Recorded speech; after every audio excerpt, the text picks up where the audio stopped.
Normalmente cuando hablamos de crímenes, las protagonistas suelen ser mujeres, la mayoría jóvenes, tal vez porque sus casos resultan más impactantes. Sin embargo, en el recopilatorio de hoy voy a cambiar el foco. En esta ocasión voy a hablar de 3 casos recientes de hombres que fueron asesinados en España y cuyas historias también esconden giros, incógnitas y finales inesperados. Muy atentos porque uno de ellos todavía no está cerrado y al final os cuento en qué punto se encuentra la investigación.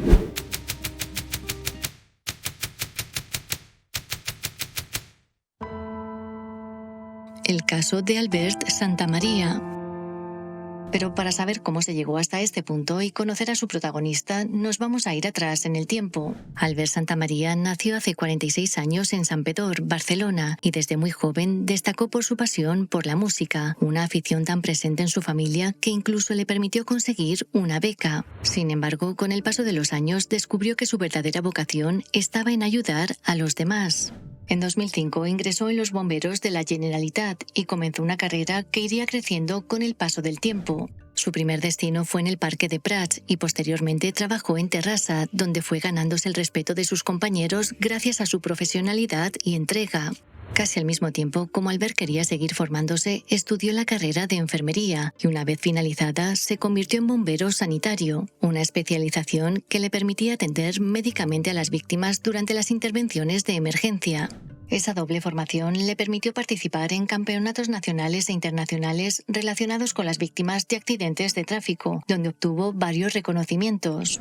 Con los años consiguió entrar en el GRAE, una unidad especializada en rescates de montaña y actuaciones de alta complejidad. De hecho, era un destino reservado para profesionales muy preparados física y mentalmente.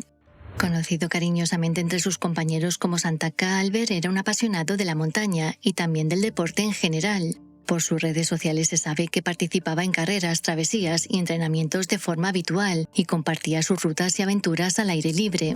En el plano personal, llevaba 2 décadas compartiendo su vida con Carme, una enfermera de 41 años que trabajaba en la unidad de cuidados intensivos del Hospital Sant Joan de Déu de Manresa.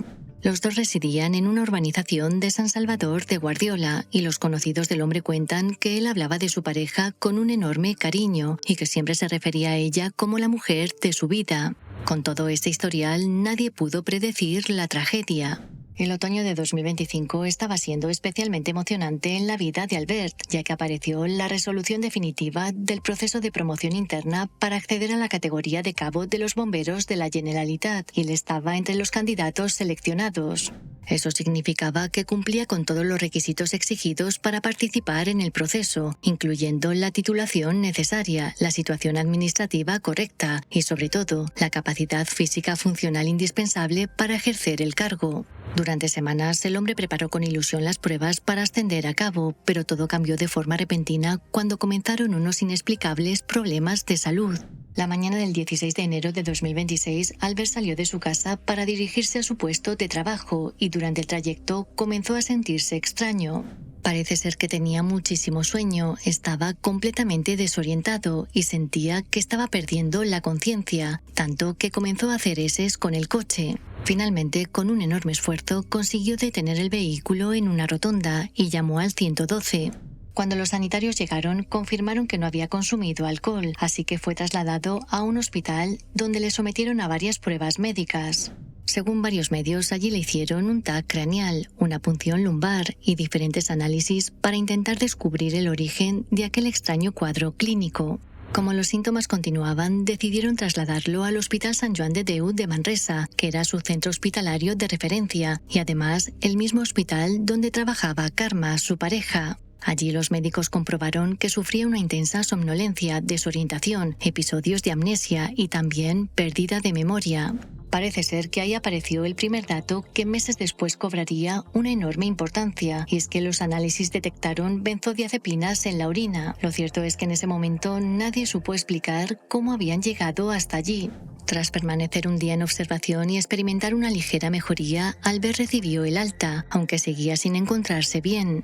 El 30 de enero, es decir, apenas 2 semanas después del episodio sufrido al volante, el Departamento de Interior publicó los resultados oficiales de la primera prueba de conocimientos. Albert aparecía con la calificación de no apto para cabo y aunque la resolución no explicaba los motivos de ese resultado, muchos creían que se debía al grave deterioro físico y cognitivo que estaba sufriendo en esos momentos. Mientras tanto, su estado seguía empeorando y tuvo que volver al hospital acompañado de su pareja. Según varios medios, fue ella quien explicó a los médicos que Albert estaba distraído, hablaba lentamente, sufría frecuentes olvidos, tenía fuertes dolores de cabeza y la somnolencia continuaba siendo constante. Los médicos decidieron ingresarlo en neurología y durante varios días le realizaron prácticamente todas las pruebas inimaginables, pero lo curioso es que nadie conseguía poner nombre a la enfermedad que parecía estar consumiendo poco a poco a un hombre completamente sano. En un momento dado, el hombre comenzó a mejorar, así que los especialistas llegaron a plantearse darle el alta con seguimiento domiciliario.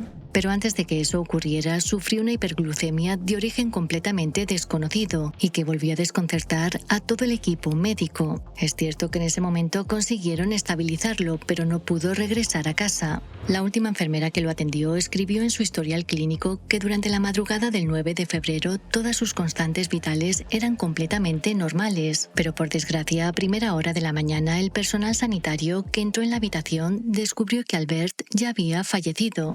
Como es lógico, su inesperada muerte provocó una enorme conmoción en familiares, amigos y compañeros. Y es que nadie entendía cómo un hombre de tan solo 46 años, deportista, sin enfermedades conocidas y que apenas unos meses antes había sido considerado completamente apto para ascender dentro del cuerpo de bomberos, se había deteriorado en tan pocas semanas y sin un motivo aparente. En aquel momento nadie sospechaba que detrás de su muerte pudiera esconderse un crimen. Los médicos pensaban que quizás se encontraban ante una enfermedad extremadamente rara que todavía no habían conseguido diagnosticar. Según las informaciones conocidas hasta ahora, hubo algo que llamó la atención de todos, y es que Karma, la pareja, pidió que no se practicara la autopsia, ya que Albert había expresado en vida su deseo de donar sus órganos, y eso impediría cumplir su voluntad. Pero la juventud del hombre, su magnífico estado físico y la ausencia de un diagnóstico convincente hicieron que finalmente se ordenara la autopsia, una decisión que sin duda lo cambió todo. Los análisis toxicológicos revelaron algo completamente inesperado. En el organismo de Albert aparecieron benzodiazepinas, fentanilo y otros medicamentos que, según la investigación, no figuraban como tratamientos prescritos por los médicos durante su ingreso hospitalario. Ahora todos esos síntomas que nadie había sido capaz de explicar comenzaban a tener sentido. La somnolencia, la desorientación, la pérdida de memoria y la lentitud mental, todo era compatible con la presencia de esos medicamentos. Fue a partir de aquí cuando la División de Investigación Criminal de los Mossos d'Esquadra abrió una investigación por un posible asesinato. Se sabe que durante los 4 meses siguientes los investigadores trabajaron con absoluta discreción para reconstruir las últimas semanas de vida del bombero. En ese tiempo, los agentes analizaron, entre otras cosas, la historia clínica completa, estudiaron la trazabilidad de los medicamentos y entrevistaron a familiares, compañeros de trabajo y personal sanitario, todo con el objetivo de averiguar qué había ocurrido realmente. La teoría principal sostenía que Albert habría sido envenenado lentamente mediante la administración continuada de distintos medicamentos, los cuales podrían haber sido dados en su domicilio, es decir, presuntamente por su pareja. A medida que avanzaba la investigación, comenzaron a aparecer varios hechos que despertaron aún más sospechas. Uno de los primeros en acudir ante los investigadores fue un compañero y amigo de Albert, quien aseguró que poco después de su fallecimiento, Karma había iniciado una relación con un hombre llamado Paco. Además, varias personas de su entorno manifestaron que la mujer no estaba actuando con normalidad y que de hecho ese tal Paco ya estaba viviendo en el domicilio que ella había compartido con Albert durante años. Posteriormente se supo por ellos que Karma celebró una cena de presentación con personas del círculo más cercano. Vimos que entraban muchos coches en la casa, amigos, barbacoa. Por su parte, un vecino explicó que la mujer le había comunicado que Albert había fallecido en un accidente, sin mencionar el largo proceso médico que había precedido a su muerte. Finalmente, el 25 de junio de 2026, las autoridades detuvieron a Karma por la muerte de Albert y 2 días después pasó a disposición judicial. El juzgado de Manresa decretó su ingreso en prisión provisional, comunicada y sin posibilidad de fianza. Los investigadores consideran que, aprovechando sus conocimientos sanitarios y el acceso que tenía a determinados medicamentos como enfermera, habría administrado de forma progresiva distintas sustancias a Albert hasta provocar su muerte. Sin embargo, la causa continúa bajo secreto de sumario. Debido a esto, todavía no solo se desconoce el móvil definitivo, sino también la forma en la que se administró la medicación. Por otro lado, hasta que no concluya la instrucción, no se conocerá la calificación penal. Los allegados de Karma reaccionaron con enorme sorpresa al conocer la detención. Según ellos, es una mujer inteligente, deportista, muy aplicada y con una excelente imagen pública, por lo que aseguran que jamás habrían imaginado verla relacionada con una acusación tan grave. Por su parte, el hospital donde trabajaba la mujer ha confirmado que ellos han colaborado en todo momento con las autoridades y que no creen que en caso de que ella sea la responsable obtuviera los medicamentos del centro, debido al gran control que existe. A esto añadieron que hay medicamentos que se consiguen fácilmente en el mercado negro. La muerte de Albert ha dejado una profunda herida entre quienes trabajaban con él, ya que todos destacan que era un bombero vocacional, excelente enfermero y una persona que dedicó su vida a salvar a los demás. Ahora la justicia tendrá que determinar qué ocurrió realmente durante sus últimas semanas de vida y si la principal hipótesis de los investigadores es cierta. Hasta entonces, este caso sigue siendo uno de los presuntos envenenamientos más impactantes investigados en Cataluña en los últimos años. El caso de Facundo Rico.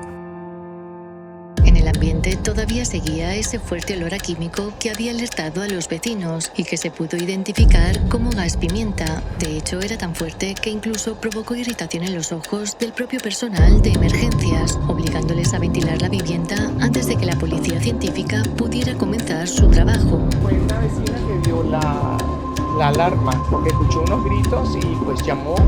Los bomberos tuvieron que entrar por el ventanal en la parte de atrás, que son las habitaciones. Y bueno, allí vino la policía, vinieron las ambulancias. No nos decían absolutamente nada, pero lo habían encontrado allí apuñalado. Poco después, durante la inspección ocular, apareció el arma del crimen, un cuchillo de unos 20 centímetros que el homicida había abandonado junto al cadáver. La víctima fue identificada como Facundo Rico, un ingeniero de 37 años y de origen argentino que residía desde hacía varios años en la urbanización. Sus conocidos contaron que era una persona centrada en su trabajo, que viajaba con frecuencia por motivos laborales, que no tenía antecedentes policiales y que llevaba una vida aparentemente normal.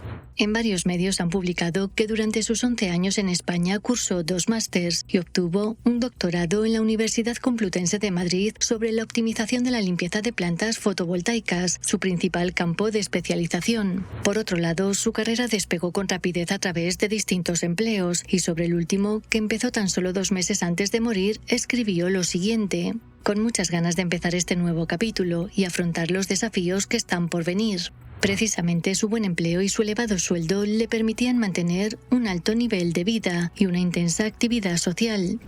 Los vecinos contaron a los agentes del Grupo 5 de homicidios que no era un inquilino problemático, aunque sí que recibía muchas visitas y organizaba fiestas en su vivienda. Aparentemente era una persona reservada, viajaba mucho, entonces no siempre estaba aquí, así que realmente no sabemos mucho de él.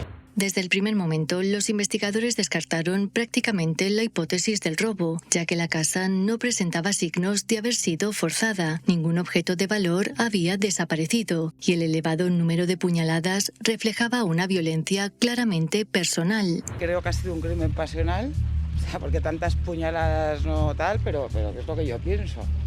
No creo que sea un asesino casual, dicen que la puerta no estaba forzada. De hecho, todo apuntaba que el culpable había acudido con un único objetivo: acabar con Facundo.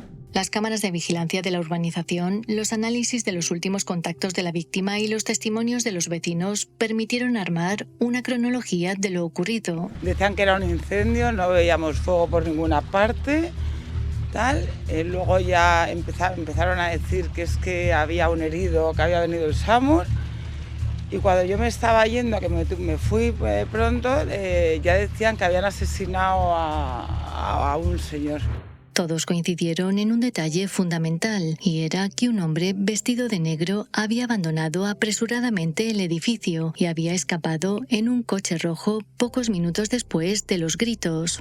En apenas 24 horas, los agentes ya habían identificado al presunto autor y se desplazaron hasta La Adrada, un municipio de la provincia de Ávila donde el sospechoso tenía una segunda vivienda, pero lo que no esperaban era el final que tuvo el caso.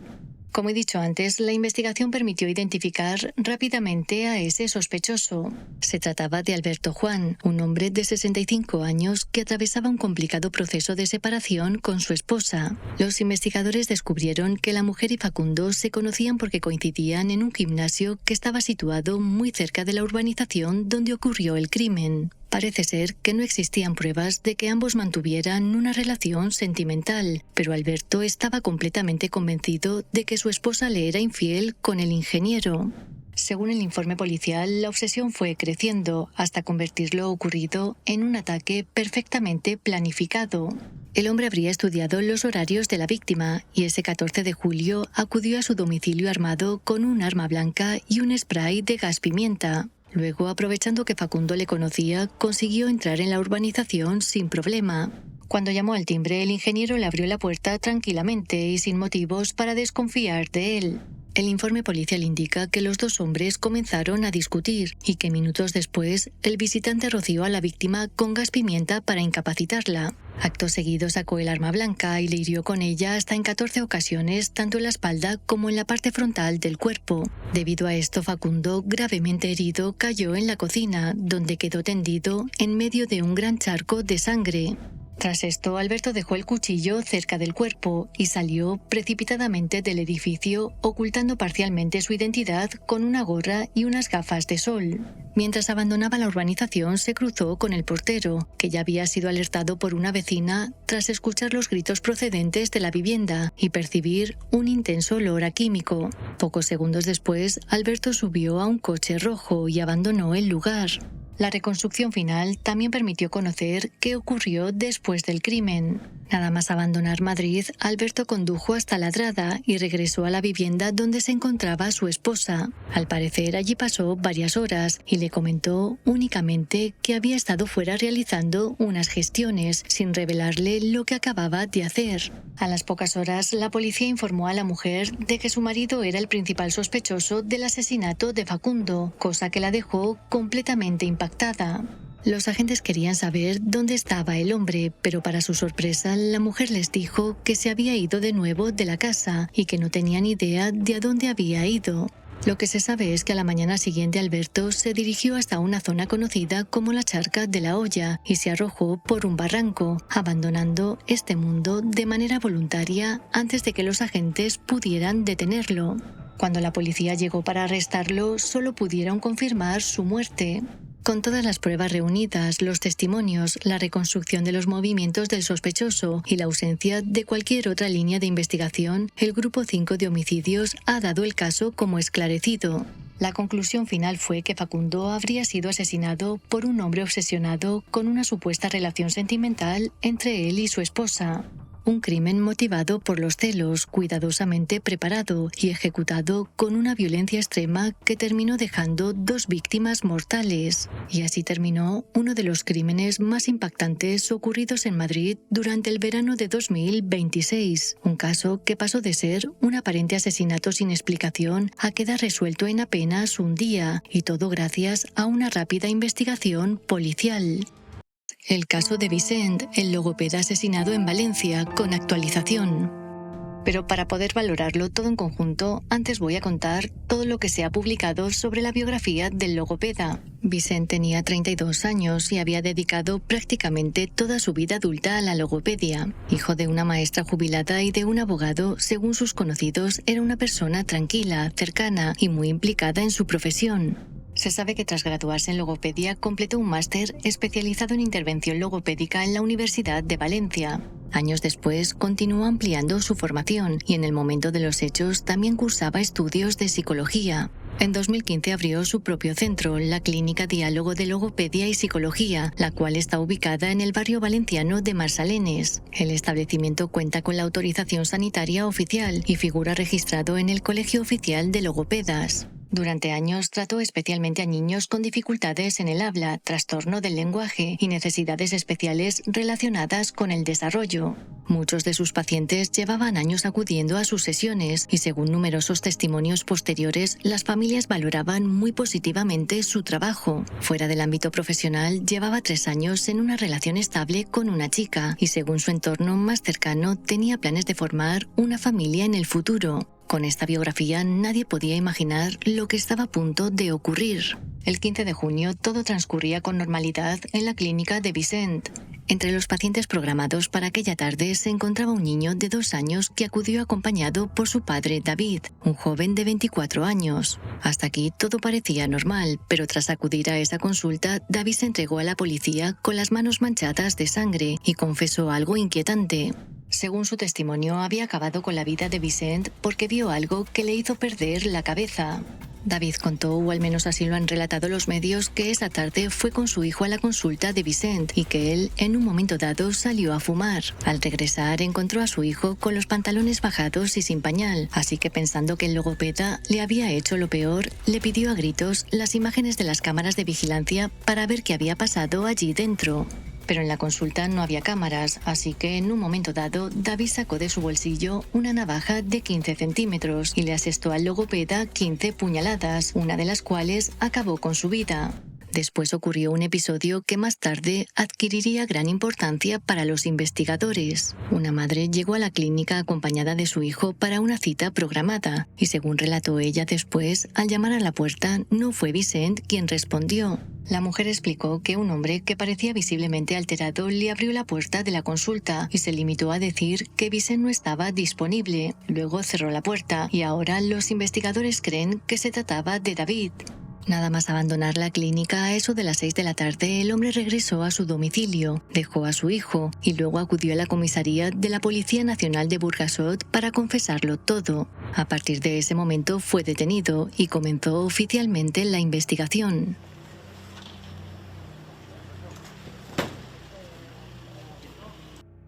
Luego, varios agentes se desplazaron a la clínica y ya en el interior encontraron el cuerpo sin vida de Vicent junto al arma del crimen. Ahora el grupo de homicidios de la Policía Nacional trata de reconstruir los hechos y también verificar cada una de las afirmaciones realizadas por el detenido. De momento, para ello, han entrevistado al entorno más cercano de Vicent, además de inspeccionar la clínica y también su domicilio, sobre todo para determinar si existe algún elemento objetivo que respalde la acusación realizada tras el crimen. Lo que se sabe por los medios es que ahora los agentes están revisando todos los dispositivos electrónicos del logopeda para ver si tiene algún tipo de material contra menores que pueda ayudarles en la investigación. De momento, según la información conocida, no existían denuncias previas contra él relacionadas con comportamientos inapropiados hacia pequeños. Tampoco tenía antecedentes policiales ni investigaciones anteriores de esa naturaleza. Pero sin duda otro aspecto importante es la cuestión relacionada con las cámaras de vigilancia. Según pudo comprobar la policía durante las inspecciones, la clínica no disponía de un sistema de videovigilancia capaz de registrar lo que ocurría dentro de las consultas. Por este motivo, los investigadores están centrando parte de su trabajo en las cámaras ubicadas en locales cercanos y en otras pruebas disponibles. Tras la difusión de la noticia, comenzaron a aparecer numerosas declaraciones de padres y madres cuyos hijos habían sido pacientes de Vicent. Muchos de ellos expresaron incredulidad. De hecho, una de las madres explicó que su hija con autismo consideraba al logopeda una persona de confianza y que jamás había observado comportamientos que le hicieran sospechar algo irregular. Además, estos testimonios coinciden en otro punto que seguramente será importante en la investigación. Lo que contaron fue que la sala de espera está separada de las consultas por paredes muy ligeras y que por eso era habitual escuchar conversaciones de los niños, risas, llantos o cualquier sonido procedente del interior. Debido a esto, para las madres es muy difícil que una situación grave hubiera pasado completamente desapercibida durante años. Entre todas las personas que hablaron públicamente destaca Sara, una madre que lleva casi una década acudiendo al centro. Yo llevo 7, casi 8 años con mi hijo aquí de logópeda, que le ha ayudado un avance inmenso a mi hijo. Entonces, no te puedo creer lo que me estás diciendo. Es que no sé, no.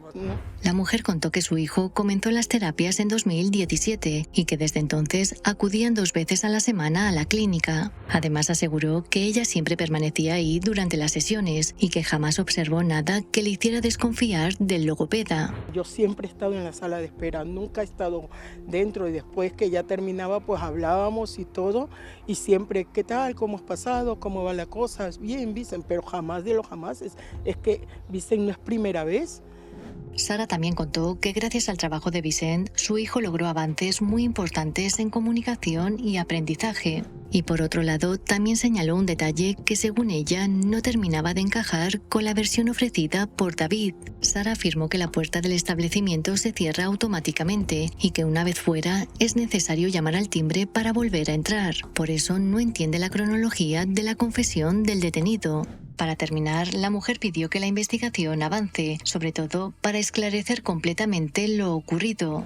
De momento, los agentes continúan realizando pruebas, revisando dispositivos electrónicos y contrastando declaraciones para determinar exactamente qué ocurrió dentro de aquella consulta. Por el momento existen hechos confirmados, y es que un hombre murió apuñalado en su lugar de trabajo y el autor confeso se entregó poco después a la policía. Sin embargo, el motivo exacto que desencadenó el crimen continúa siendo objeto de investigación. Al final será la autoridad judicial quien valore todas las pruebas reunidas y quien determine qué ocurrió realmente. Ahora familiares, amigos, vecinos y antiguos pacientes siguen intentando comprender cómo una tarde aparentemente normal terminó convirtiéndose en una tragedia que ha dejado a toda la comunidad conmocionada. Pero sobre todo siguen esperando respuestas a una pregunta que continúa abierta, y es ¿qué pasó dentro de aquella clínica de Valencia?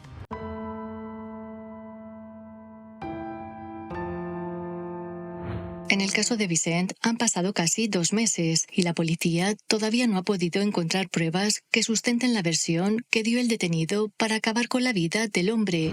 Lo cierto es que nada más publicar este caso salió a la luz una noticia que decía que en la ropa interior del logopeda parecía que habían encontrado restos de semen, algo que luego desmintieron los análisis. Por si esto fuera poco, tras analizar su ordenador y otros dispositivos intervenidos, los peritos no encontraron ningún material relacionado con menores. Según varios medios, la Fiscalía y la juez han pedido que el análisis de la vida privada de la víctima se haga con la máxima cautela, mientras que la familia del logopeda ha solicitado que se haga público todo el contenido, para que no quede ningún margen de duda. Lo último que se sabe es que el Tribunal Superior de Justicia de la Comunidad Valenciana ha confirmado que el procedimiento continúa su curso hacia la ley del Tribunal de Jurado. De momento la instrucción sigue abierta mientras se analizan las contradicciones del detenido, sin que se hayan hallado indicios reales de abuso por parte de la víctima. Debido a esto, todos nos seguimos preguntando por qué ese padre acabó realmente con la vida del logopeda. Como siempre, muchas gracias por llegar hasta aquí, y si la información que he contado os ha parecido interesante, no olvidéis dejarme un bonito like y también suscribiros, porque esto supone un gran apoyo. Yo de momento me despido y espero veros en el próximo vídeo.